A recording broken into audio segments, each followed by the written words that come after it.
দাও। আর ফুড এসআইয়ের প্রশ্ন করার জন্য কি করে রাজ্য সরকার জবাব চাই, জবাব দাও। আর সরকার আমার চাকরি কি করে রাজ্য সরকার জবাব চাই, জবাব দাও।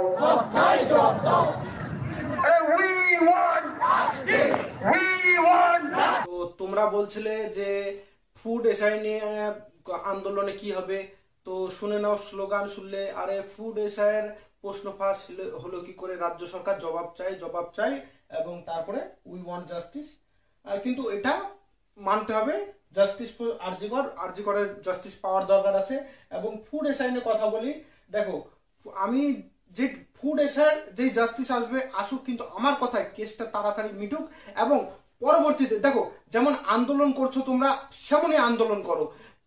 ফুড এসআইয়ের প্রশ্ন ফাঁস যেন নেক্সট টাইম না হয়, আর কোনোদিন না হয়। আর যদি হয় রাজ্য সরকারকে সেটা জবাব দিতে হবে, একদম সঠিক কাজ।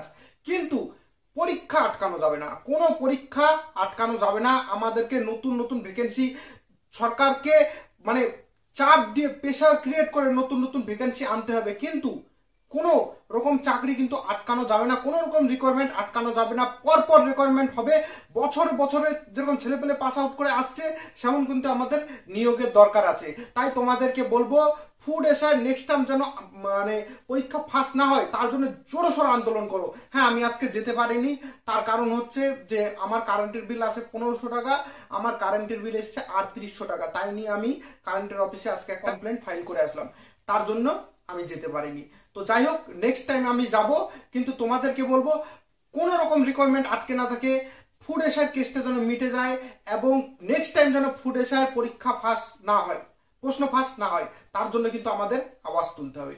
তাহলে ভিডিওটি বেশি বেশি করে শেয়ার করবে। ধন্যবাদ।